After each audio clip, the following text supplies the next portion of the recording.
مساء الخير لكل مستمعي ومتابعي إذاعة بوير اف ام على الموجة 103.5، أيضا مشاهدينا عبر صفحة الإذاعة بوير عربي وراديو بوير.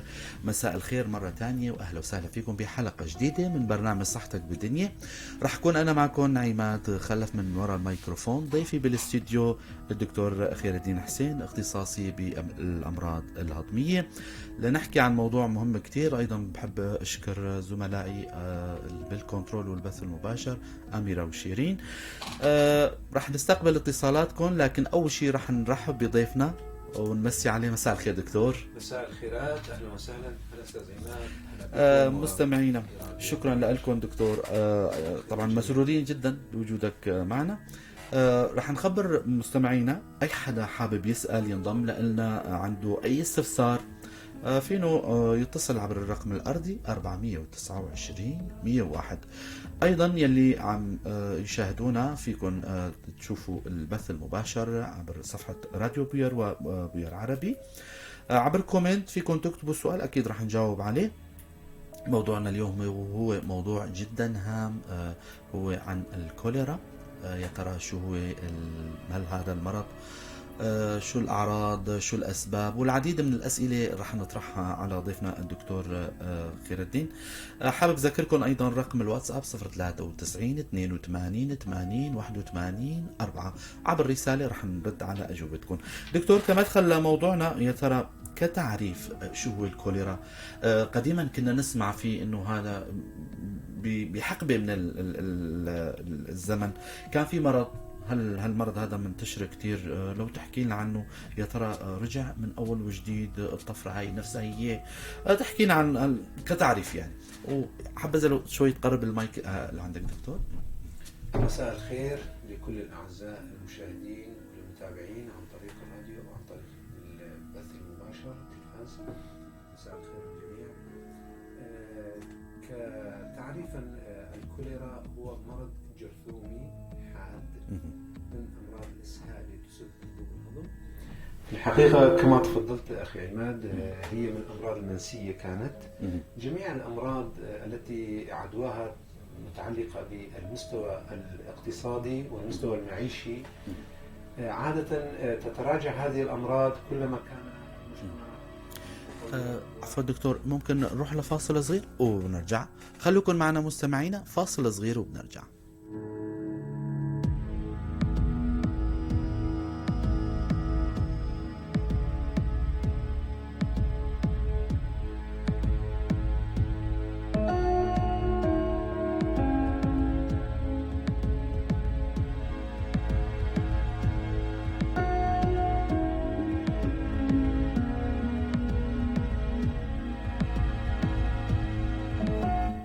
مرة تانية مستمعينا، أهلا وسهلا فيكم ببرنامج صحتك بالدنيا. رح نترك المايك لضيفنا بالاستديو الدكتور خير الدين حسين ليحكي لنا مجددا ومن البداية عن موضوع الكوليرا كتعريف. تفضل. مساء الخير للجميع.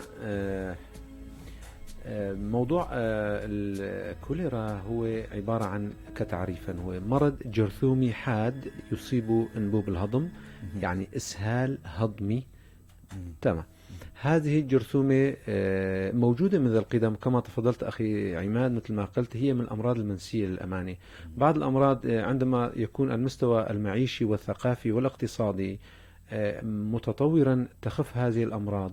كلما انخفضت المستويات المعيشية والاقتصادية والثقافية كلما زادت هذه الأمراض في أماكن الحشود وأماكن التلوثات. الحقيقة كثير من الأمراض نلاحظها في الآونة الأخيرة، على رأسها الليشمانيا، يعني الأمراض الطفيلية كما قلنا، الملاريا، البلهارسيا، ممكن الليشمانيا. وفي الأشهر الأخيرة لاحظنا ازدياد في حالات كما نقول ليست جائحة وإنما وباء، باعتبار البلد كان مستوطنا بشكل منذ القديم ولكن أصبح حاليا بشكل وباء.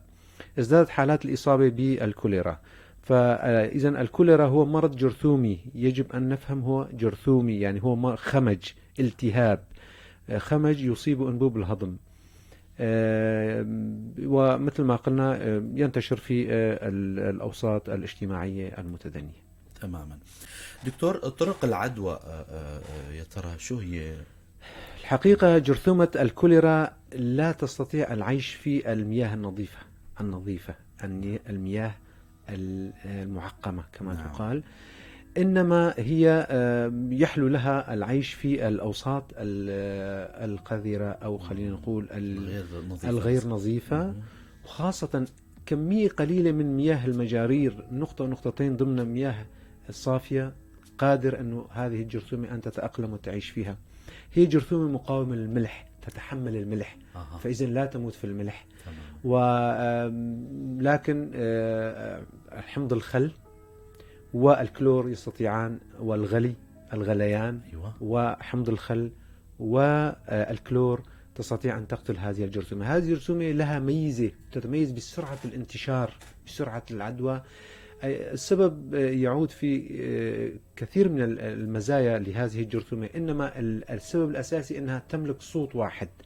هي شكلها كمثري، هي نسميها عصية، هي عصية على شكل عصية، لها صوت واحد، فهي سريعة الحركة، فهي سريعة، فهي إذن قدرة الانتشار لديها كثيرة. كلما خفت حموضة المعدة كلما كان سرعة مرورها أكثر، وتستطيع أن تنقذ حالها، أو بمعنى أنه تستطيع أن تعبر المعدة التي تعتبر من السدود المنيعة الموجودة في جسم الإنسان. طبعا دكتور، شو بنعني انه حموضة المعدة لحتى المستمعين؟ درجة حموضة المعدة هي عادة نحن محتوى المعدة حامضي، يعني pH منخفض أقل من 7. كل 7 هو المعتدل، 7 فوق 7.5 نحن نسميه قلوي. مثل محتوى المري هو قلوي، مري الإنسان محتواه قلوي، بينما محتوى المعدة حامضي. فحموضة المعدة هي عبارة عن وسيلة من وسائل الشخص الحي الذي يدافع بها عن نفسه، سواء كان بالجراثيم أو الطفيليات أو بعض الأغبرة الموجودة. فكلما كانت حموضة المعدة موجودة، فهنا الجرثومة صعبة المرور، لا تستطيع إلا إذا كان بكميات كبيرة. ممكن هناك بهذا الوقت أن تتجاوز المعدة وتظهر إلى الأمعاء الدقيقة. ميزتها أيضا مشان نوصل للجمهور الكريم أو للمشاهدين الأعزاء، أشخاصنا أو مرضانينا، هل المرض هو لا ينجم عن الجرثومة بحد ذاتها. هذه الجرثومة تفرز سم ذيفان، هذا الذيفان هو الذي يعمل الأعراض تماما. هذا الذيفان عندما تتجاوز الجرثومة المعدة وتتخلص من الحمض تذهب إلى الأمعاء الدقيقة، وتستطيع أن تستعمر colonized، يعني بالإنجليزي نقول تستعمر الأمعاء عن طريق هذا الذيفان، هو الذي يتعلق بالخلايا المخاطية وتعمل على زيادة تعمل إسهال إفرازي. هناك نحن عدة أنواع من الإسهالات. الإسهال الناجم عن ضمة الكوليرا الهيضة إسهال إفرازي، وهذا ما يفسر لنا كمية الإسهالات الكبيرة الناجمة عن الكوليرا. فهذا الذيفان يحرض الخلايا المعوية على إفراز الكهارل، يعني الشوارد والسوائل الموجودة، وما يؤدي إلى التجفاف. تماما. دكتور، أيضا هي بتنتشر بالمياه الراكدة مثل المستنقعات أيضا؟ الحقيقة المصدر الأساسي لجرثومة الكوليرا هي المياه الغير نظيفة رقم 1، وهي طبعا تنتقل عن طريق الماء والطعام الملوث، إنما رقم 1 المستودع الأساسي خلينا نقول هو المياه الملوثة بهذه الجرثومة. المياه النقية مثل كما أسلفت في البداية، المياه النظيفة لا تستطيع العصية أن تتكاثر فيها أو أن تنمو وتتأقلم وتعمل مستعمرات فيها. تماما. دكتور، هلا المستمع عم يسأل، يا ترى أكيد بدنا نعرف أنه طفل أو شخص ما بنشك فيه أنه هذا معه كوليرا، شو الأعراض اللي بتظهر على بالعين أو الأعراض العيانية يعني؟ هلا للأمانة الأعراض هي تتراوح طيف واسع من الأعراض. ممكن أن يكون الإصابة بهذه الجرثومة، طبعا فاتتني شغلة يجب أن نذكر للمستمع. فترة الحضانة هي عمليا من ساعات إلى أيام، يعني من ساعات إلى 3 إلى 5 أيام كماكسيموم. يوم يومين هو بشكل 6 ساعات ليومين هي فترة الحضانة. شو معنى فترة الحضانة؟ الفترة هي التي الشخص يكتسب فيها هذه الجرثومة وتتكاثر لبينما تظهر الأعراض. من فترة تناول هذه الجرثومة إلى ظهور الأعراض هي فترة الحضانة. ففترة الحضانة تعتبر قصيرة بالنسبة للجرثومة. ممكن الشخص يكون لا عرضي، نعم. لا في أعراض نهائيا. مهم. 2، حوالي 70 إلى 80% من الأشخاص أعراض خفيفة. مهم. 10% أعراض شديدة، و3 إلى 5% من الحالات هي الحالات الشديدة وحالات الاستشفاء، نسميها القبول في المشافي وممكن في العناية المشددة. العرض الأساسي والأهم هي الإسهالات. نعم. الإسهالات هي رقم 1، إسهالات بكميات غزيرة. كما قلنا أنه هذا الذيفان يحرض الأمعاء الدقيقة على إفراز الشوارد والماء بكميات كبيرة، فإسهال مائي بكميات كبيرة ممكن نشاهد بعض المخاط، ولكن إسهال مائي. عادة لا نلاحظ دم مع البراز. في حال شاهدنا أو لاحظنا أو الأهل بالنسبة للطفل يذكرون عرض أنه خروج دم مع المخاط، فيجب أن نفكر بأنه في هناك إنتان آخر مرافق لهذا الإنتان. تمام. فعادة إسهال مائي ممكن يترافق مع ألم بطني قولنجي، وهذا ليس شائع. العرض الثاني أكثر شيوعا هي الإقياءات. للأمان إقياءات أيضا إقياءات مائية. أيضا هي إقياءات مائية. الإقياءات ليست بكمية الإسهالات. الإسهالات ممكن توصل حتى 10 لتر في اليوم، تصور يعني كمية كبيرة. ممكن يكون يأتي بصورة وصفية نسميه الإسهال الماء الرزي، يشبه ماء الرز تماما. نعم. ولكن ليس دائما هذا ضروري حتى نشخص بأنه هذا الشخص لديه جرثومة الكوليرا. لا، هي وصفيا، هي الوصفي كما يقال، إنما إسهال مائي وبكميات غزيرة. العرض الثاني كما قلت هو الإقياءات، يعني الاستفراغ. العرض الثالث هو وهن تعب عام، آلام عضلية، آلام مفصلية، مثلها مثل أي إنتان فيروسي أو جرثومي. شوي خلينا نميز شوي عن باقي الجراثيم. هالجرثومة نادرة ما تساوي حرارة، مشان الأهل ما كتير دكتور حرارته عالية صار مي، فعادة جرثومة الكوليرا كمان هي علامة فارقة نوعا ما، لا تساوي هالحرارة العالية، ممكن نصف إلى 1 درجة الأمان. مثل ما قلت الألم البطني القولنجي ليس شائع. الآلام العضلية المفصلية مثل ما قلنا هي بنلاحظ علامات استشفاف إذا كانت على الأعراض شديدة. بنشوف علامات استشفاف اللي هي غؤور العينين، اللي بنشوف انه ثنيات الجلد، نلاحظ وهض، انخفاض الضغط، تسرع النبض، المريض بحالة سبات. ممكن تحدث لدينا اختلاطات أخرى نسميها نخر أنبوبي حاد، يعني أذية كلوية، قصور كلوي حاد.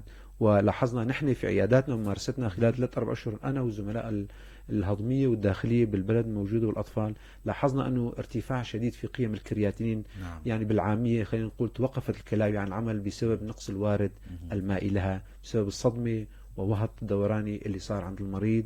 والحمد لله رب العالمين الحالات كانت تتراجع. بعض المرضى وصلوا إلى مرحلة غسيل الكلية إلى جلسة أو جلستين، ثم عادت الوظيفة الكلوية إلى طبيعتها. كان أحد الأسئلة اللي كنت محضرها أنه دكتور ترى هل المرض هذا بيصيب فئة الأطفال والكبار السن؟ إذا ضمن حديثك بينت أشياء هذا. يصيب الأطفال. ما في عنا فئة عمرية محددة، إنما الإصابة الأطفال والكبار العمر دائما وأبدا أذكرها بشكل عام في الإسهالات. الأطفال طرفي العمر بنسميها. نعم. اللي هن الأطفال والكبار العمر، هدول مؤهبين أكثر لأنه عندهم عوامل خطورة كما نعم. يقال. إنما في إضافة وحدة، الوليدين الجدد هدول، وخاصة اللي عندهم إرضاع الوالدي. الإرضاع الوالدي تعتبر عامل وقاية بالنسبة للإصابة بالكوليرا للأمانة. تماما. بعض الأشخاص المؤهبين الآخرين الحوامل، بنخاف عليهم كتير. الحوامل عوامل خطورة. أي امرأة حامل وأصيبت بالكوليرا يجب قبولها في المشفى. عندي المرضى اللي عندهم، لاحظوا طبعا هاي لاحظوا الدراسات انه اللي عندهم زمرة الدم او ايجابي يصابوا اكثر من غيرهم كمان. عندهم اصابة نعم قابلية يعني. نعم. دكتور، طرق العدوى ممكن الشخص يصيب الشخص الاخر؟ كما قلت هي المصدر الاساسي هو الماء الملوث، ولكن من بين الاشخاص وارد جدا. ولذلك كل مرضاني انا في عيادتي سواء كان بالمشفى او في العيادة أركز وأكرر ودائما أحث الأمهات على النظافة الشخصية، أنه دائما وأبدا أنه الشخص اللي مصاب، طبعا هي فترة العدوى أيضا ضل، لأنه الجرثومة تنطرح عن طريق البراز. نعم. فممكن حتى الأسبوع ممكن هذه الجرثومة تضل في البراز وتبقى معدية. فدائما أنا حريص على القول بأنه بعد خروج هذا الشخص من الWC، من الحمامات، من دورات المياه، مكان الدورات المياه تعقم قطعا، ولكن الحنفيات الصنابير التي أكيد. تستعمل من قبل الشخص يجب أن تغسل بالماء والصابون أو تعقم بالكلور. كل بداية أكيد. دكتور، الشخص راجعكم من العيادة، طبعا خلال حديثكم يعني نوهت انه فينا نشخص انه هذا في نقاط بتوجهك انه هذا المريض كوليرا وهذا المريض انتان معوي او اسهال غير مستبعد، يعني في تشخيص في فوارق يعني تماما. دكتور، تشخيص كيف بتشخصوا الوسائل التشخيصية؟ هلا بمحافظتنا نحن بمحافظة الحسكة للأمانة في بداية الهجمة أو بداية الوباء لم تكن وسائل تشخيص متوفرة. يتم طبعا التوجه حسب الأعراض. اثنين، بزرع البراز، وهذا غير متوفر إلا في دمشق على ما أعتقد.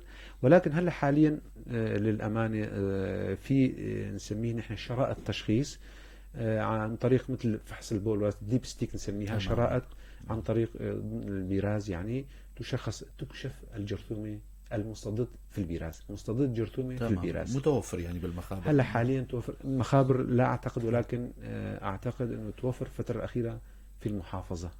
تماما. غير التشخيص السريري اللي بيوجهكم، اكيد في هذا الاجراء هذا اذا السريري، ونحن ندعم التشخيص بالتشخيص المخبري اللي هو اما زرع البراز غير متوفر ففحص المباشر. الفحص المباشر يكشف لي هل اعطاني الكيت انه ايجابي، فهذا إنه يدل انه المستضد الجرثومه موجوده، فاذا الجرثومه موجوده لدى هذا الشخص. تماما. دكتور، عوامل الخطوره من شوي حكيت عن الفئات العمريه والمضاعفات. يا ترى المستمع عم يسأل، طيب أنا إذا انصبت بهالمرض هذا شو ممكن رح يصير لي، سواء كنت صغير أو كان كبير أو كانت حامل أو مسن أو معه أمراض مزمنة كسكري و إلى آخره؟ يعني كما أسلفت، يعني هو أغلبية المرضى للأمانة أعراض خفيفة، فإذا ممكن حتى المريض يعالج في البيت، وأنا أصر وأنا مقتنع تماما بهذا الحكي. حتى مرضانينا حتى لما يسألوا ما عندي أي مشكلة، لكن أحيانا يصير خلل إنه أنت ما فيك، الأهل ما يقدروا الحالة. هون أنا في عندي النقطة، وإلا الأغلبية المرضى الكوليرا يستطيعون العلاج المنزلي، العلاج الفموي، لأنه مثل ما أسلفت 80% من المرضى أعراض خفيفة فممكن تعالج للأمانة. الحالات التي هي تستوجب، هي 10% تستوجب مكس في المشفى مثلا، الإماهة الوريدية. خلينا نقول المكس في المشفى هن الأعراض المرضى اللي عندهم وهن دوراني، اللي عنده اضطراب شاردي، اللي عنده اضطراب بوظائف الكلى، اللي عنده تغيم وعي، اللي عندهم وهن دوراني. معنى الوهن الدوراني هو هبوط الضغط تحت 9، يعني 90 على 60 ملم زئبق، 9 على 6 بالعامية. والمرضى اللي عندهم نقص صبيب بولي، يعني عندهم شح بول، عندما يكون كمية البول تخف، هنا المريض اضطراب للقبول المشفى وتحت المراقبة. تماما. دكتور، ايمت من المفروض المريض اللي ظهرت عليه الأعراض يراجع الطبيب؟ بأقرب فرصة. ليش؟ لأنه الكوليرا من الإسهالات التي تؤدي إلى الوفاة خلال ساعات، يعني ميزة له عن باقي الإنتانات والإسهالات الجرثومية بسبب التجفاف الشديد الذي يحصل بسبب اضطراب الشوارد اللي عم يصير، ممكن أن يؤدي إلى الوفيات خلال ساعات. تصور 6 إلى 12 ساعة ممكن يتوفى إذا ظهرت الأعراض الشديدة. فبتمنى هلا كمان قبل كنا نحرص من خلال ممارستنا نحن اليومية في العيادات الخاصة وفي المشافي. وأيضا أقول وأكرر، كل مريض لاحظ على حاله أنه ما عم يتحسن الأعراض، عنده إسهالات متوسطة إلى شديدة، سواء يراجع المشافي، المراكز الصحية، المشافي العامة، المشافي الخاصة، العيادات، لا يهم. المهم للحفاظ، لأنه هذا مرض قابل للعلاج، يعني تقدر تعالجه، تقدر تنقذ المريض. فحرام مريض هلا بهالوقت يموت بجرثومة الكوليرا، لأنه العلاج الأساسي له هو الإماهة، وأي مريض يصلنا نحن نقدر بالإماهة تبعته نقدر نلحق ونعالج هذا المريض على أكمل وجه ويستفيد. ولاحظنا نحن مثل ما قلت، يعني مرضى كثيرين من المرضى دخلوا في قصور كلوي حاد وعملوا غسيل كلى، والحمد لله أحياء حي يرزقون، الحمد لله رب العالمين. تماما. إذن العلاج سهل والتشخيص سهل والإهمال مؤدي إلى شيء نتائج يعني كارثية كارثية. كارثية يعني مهما كان طفل أو كان كبير أبدا، يعني. كبير أو صغير أو متوسط، نتائج كارثية. تماما. دكتور، دائما بنهاية لقاءاتنا وعبر منبر بوير رح نترك المايك للدكتور خير الدين، لا يحكي لنا عن موضوع العلاج والوقاية والنصائح للمستمعين واللي عم يشاهدونا بخصوص حلقتنا وموضوعنا اليوم. رح نترك المايك لك دكتور. بالنسبة للعلاج هو الإماهة الإماهة الإماهة، تمام. رقم واحد. هاي واحد. اثنين، بعض المرضى طبعا هذا الاستطباب يضعه الطبيب وليس الجار أو ليس الصيدلاني أو كذا. حتى مع احترامي للأطباء الزملاء الصيادلة، العلاج هو استطباب الطبيب المعالج فقط، هو الذي يضع الخطة العلاجية بالصادات. أذكر يعني أركز على الصادات، يعني المضادات الحيوية. إنما هو الإماهة الإماهة الإماهة. اثنين، الصادات بالنسبة للصادات اللي في عندنا 3 فئات من الصادات نحن نعطيهم للمرضى، اللي نحن نقدر طبعا هن مركبات الماكروليد اللي على رأسها هو الازيترومايسين، بالنسبة للبالغين 1 جرام مرة واحدة ولا جرعة واحدة. اثنين، مركبات الكينولونات المفلورة، فلوروكينولونز، وعلى رأسها سيبروفلوكساسين. طبعا سيبروفلوكساسين 1 جرام لمرة واحدة أيضا. هذا لا نعطيه للأطفال طبعا. الازيتروميسين ممكن نعطيه للأطفال، وممكن نعطيه للحوامل. بالنسبة للأخوات الحمل اللي عم يستمعوا لي، آمن إذا استدعت من قبل طبيب فقط، من قبل طبيبك أو طبيبتك النسائية أو طبيبك الهضمية، أو سواء كانت استشارة بين طبيبين، ما لا يهم. المهم لا يؤخذ الدواء إلا باستشارة الطبيب. 1 جرام لمرة واحدة. الدواء الثالث اللي هو لا يعطى للحوامل ولا يعطى للأطفال تحت 8 سنوات، اسمه مشتقات التيتراسكين، اسمه دوكسيسايكلين. يعطى بجرعة واحدة 300 ملغ دفعة واحدة فقط. 3 كبسولات لمرة واحدة فقط. وهذه أيضا لها تعليمات خاصة بنعطيها للمريض مشان ما يصير عنده التهاب مري وتقرحات في المري. هذا بالنسبة للعلاج. بالنسبة اللي نجي على الخطوة الأساسية اللي هي الوقاية. نعم. الوقاية هي بالعناية بالمياه والصرف الصحي. باعتبار احنا هلا مجبرين تغلي المي، نعم كافي. الجهات المسؤولة تحط الكلور بالماء طبعا، يعني نسميه نحن تعقيم، يضع الكلور في الماء، وهي مسؤولية الجهات الأمانة. نعم. هذول نحن ما نقدر نحط على المياه هلا. إنما في البيت الخضروات والفواكه يجب أن تنقع إما بحمض الخل أو بنضع عليه شوية كلور طبعا. نعم. كمية من لا الكلور. بأس يعني. لا بأس. أما حمض الخل هو قاتل الأمانة. السيدات التي يطبخن يجب تنظيف اليدين دائما وأبدا من جميع الإسهالات، وليس الكوليرا فقط، دائما وأبدا غسل اليدين بالماء والصابون قبل البدء بتحضير الطعام. الابتعاد عن الأكلات النيئة، وعلى رأسها المائية. نعم. خاصة الأسماك، المحار، هدول اللي ممكن ينتقلوا لها باعتبار أنه بيعيشوا بوسط يعني مائي. تماما. نعم. أيوة، الوسط المائي. فهي أهم شيء. إذن تعقيم الماء اللي هي مسؤولية الجهات المختصة. 2 بالنسبة لنا ستات البيت ونحن، والعناية بالصرف الصحي أيضا هي جزء أكبر منها تتابع على هاي. ولكن كمنزليا كل واحد منا في بيته إن التزم بقواعد الصحة والعناية بالصرف الصحي أيضا كثير مهم. وبتمنى دائما أبدا أي شخص يصير عنده إسهال بالبيت دائما أبدا والتهاب الكبد أيضا، صنابير المياه، أي حنفية تستعمل يجب أن تغسل بالماء والصابون لكي لا ينتقل إلى الأشخاص الآخرين. فكرة أخرى أتمنى أن أصلها للمريض، ببلدان الدنيا في لقاحات، وفي الفترة الأخيرة توفر اللقاح أيضا عندنا، صارت متوفرة. هناك لقاح عن طريق العضل، يعني عضل وتحجز، وهناك لقاح الفموي. بالحالتين هي عبارة عن جراثيم المقتولة، هي جراثيم مقتولة تعطى يعني على دفعتين، وممكن تعطى 3 جرعات في الأمكنة المستوطنة التي كانت هذه الجرثومة فيها. تمام. مع تمنياتي بالشفاء العاجل لكل المرضى حاليا، وأتمنى أن تكون نهاية هذه الهجمة، أو نسميها اوت بريكس بالإنجليزي، يقول يعني عبارة عن مثل ما يقول فورة صارت. أتمنى تكون نهايتها، وبتمنى دائما وأبدا السلامة والصحة والعافية للمرضى، ولا يتوانوا في استشارة أي طبيب، سواء كان مثلا استشارة هاتفية أو مثلا ممكن أحيانا لا يستطيع. لا بأس. المرضى ويفضل المرضى لا يتأخروا في اللجوء إلى الاستشارة الطبية لكي لا نقع في كوارث ونحن بغنى عنها. طبعا بنشكركم كثير الدكتور خير الدين حسين على هالمعلومات القيمة والاستضافة الحلوة.